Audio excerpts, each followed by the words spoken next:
राठौर साहब के स्वागत में भाग लिया। मेरी ओर से आपका बहुत बहुत धन्यवाद, बहुत बहुत धन्यवाद।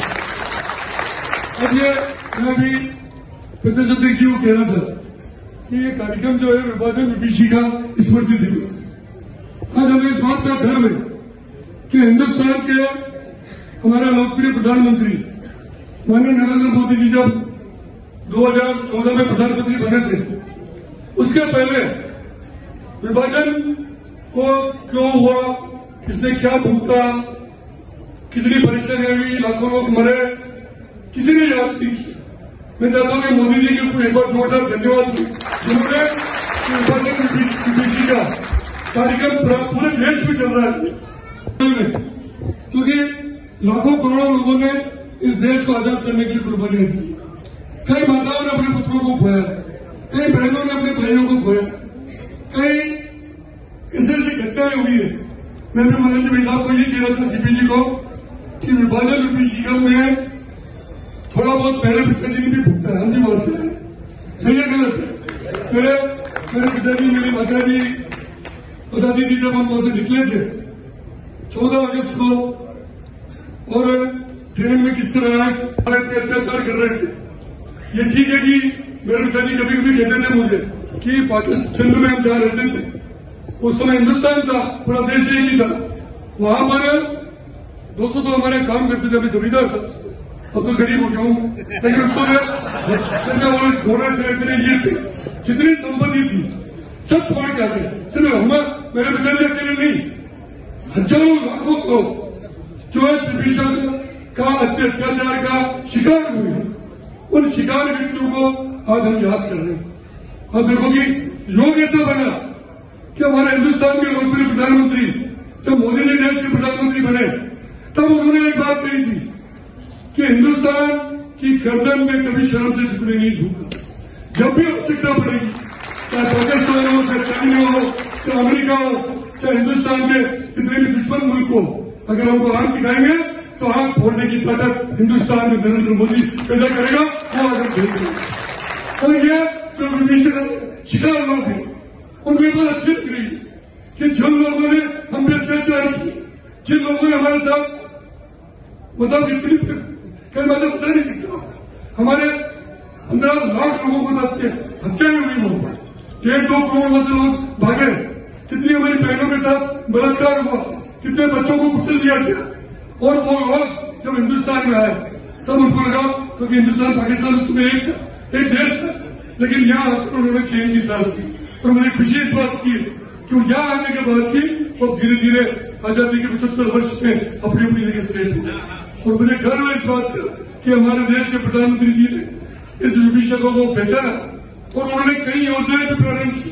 मैं समझता हूं कि आज हमें इस बात का गर्व होना चाहिए, हम तिरंगा यात्रा कर रहे हैं।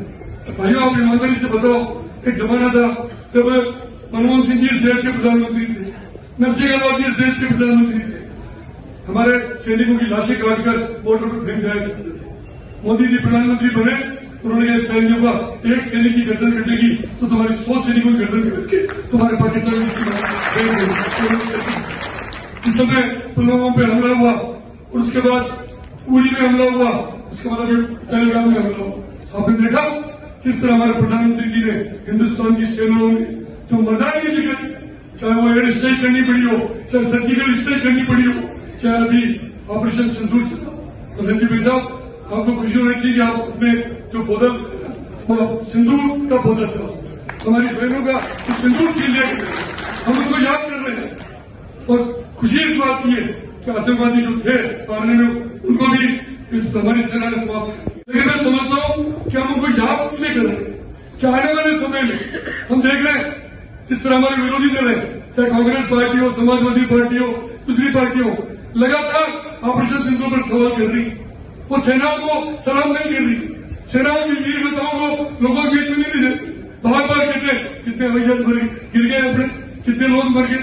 मैं कहता हूँ राहुल गांधी जी को और उनकी पूरी टीम को शर्म आनी चाहिए कि हिंदुस्तान के सैनिक अपना घर छोड़कर किस जगह बॉर्डर पे खड़े होकर हिंदुस्तान के करोड़ों लोगों को बचा रहे। उन सब सवाल करने डूब मरना चाहिए। लेकिन ये दुर्भाग्य बनता है, यह बहुत बड़ा दुर्भाग्य बनता है कि ऐसे लोग भी लोकसभा विधानसभा में पहुंच जाते हैं। लेकिन हिंदुस्तान की जनता धीरे धीरे इस बात को समझने लगी। लेकिन मैं आज हमारे मुख्यमंत्री जी को भी याद करूंगा। हमारे मुख्यमंत्री अटल लाल जी शर्मा मुख्यमंत्री बने, इस निम्बाड़ा विधानसभा में उन्होंने खूब काम किए नहीं किए, ये बात की वजह पूरे विकास के काम 2 बजट में हुए। अभी 23 जुलाई को मुख्यमंत्री जी भी आए थे यहाँ पर, और मुझे विश्वास इस बात का जो डबल इंजन की सरकार देश की सुरक्षा भी करेगी, राज्य की सुरक्षा भी करेगी और हमारा विकास भी होगा। हालांकि आज ये बात नहीं कहनी चाहिए, लेकिन हमारे जिलाध्यक्ष जी ने ये बात छेड़ी कि आने वाले पंचायत चुनाव में और नगर परिषद और नगर पालिका के चुनाव में आज प्रदेश अध्यक्ष जी हमारे बीच में रहे, तो ये संकल्प लेकर हम यहाँ से जाए कि अगली बार चुनाव होंगे, भले 2 महीने बाद हो, 6 महीने बाद हो, इस चित्तौड़गढ़ जिले में और प्रतापगढ़ जिले में भारतीय जनता पार्टी का परचम ले रहा है, इसको भी और मुझे विश्वास हम सब मिलकर ये प्रयास करेंगे।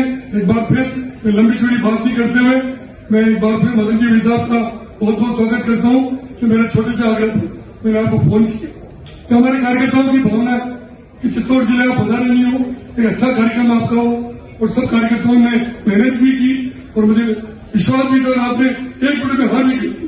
आप फिर कल बाड़मेर से चल के जयपुर से भी निम्बाड़ा कितना टाइम लगा होगा इसका आप अंदाजा लगा सकते हैं, लेकिन ये संगठन को मानने वाली संगठन को मजबूत निकले और मैं समझता एक बयान मिल गया आपको इस कार्यक्रम के माध्यम से आज आपके दर्शन करने का मौका मिला और विश्वास करता हूँ कि भविष्य में भी ये प्यार आप बनाए रखेंगे। धन्यवाद। भारत माता की जय।